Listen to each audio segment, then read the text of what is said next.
আসসালামু আলাইকুম প্রিয় দর্শকবৃন্দ, সবাইকে স্বাগতম। সংবাদ উপস্থাপনায় আমি মোহাম্মদ রেহান হোসেন। সংবাদের সঙ্গেই থাকুন। আজকের সংবাদে যা রয়েছে: নোয়াখালীর প্রায় 7 লক্ষ প্রবাসীরা নিজেদের পরিবার, আত্মীয় স্বজন সবকিছু ছেড়ে দেশের অর্থনৈতিক উন্নয়নের জন্য পরিশ্রম করে যাচ্ছে।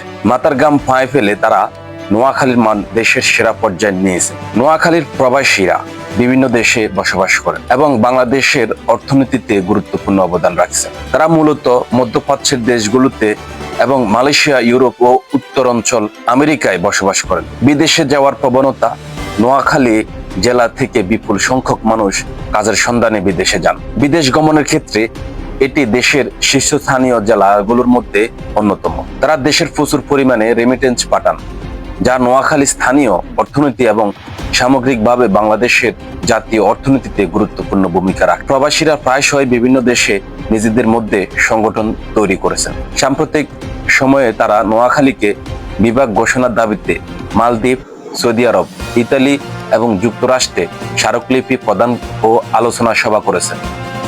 এই দাবি বৃহত্তর নোয়াখালী অঞ্চলে নোয়াখালী, ফেনী, লক্ষ্মীপুর জনগণের দীর্ঘদিনের দাবি। নোয়াখালী একটি স্বতন্ত্র ভাষা, উপভাষা আছে, যা নোয়াখালী নামে পরিচিত। এই ভাষার ব্যবহার প্রবাসীদের মধ্যেও প্রচলিত। মধ্যপ্রাচ্যে, ইউরোপ এবং মার্কিন যুক্তরাষ্ট্রে উল্লেখযোগ্য সংখ্যক নোয়াখালী ভাষাভাষী প্রবাসী রয়েছে। মোট কথা, নোয়াখালীর প্রবাসীরা শুধু অর্থনৈতিকভাবেই নয়, সামাজিকভাবেও নিজেদের অঞ্চলের জন্য বিদেশ সক্রিয় ভূমিকা পালন করে যান।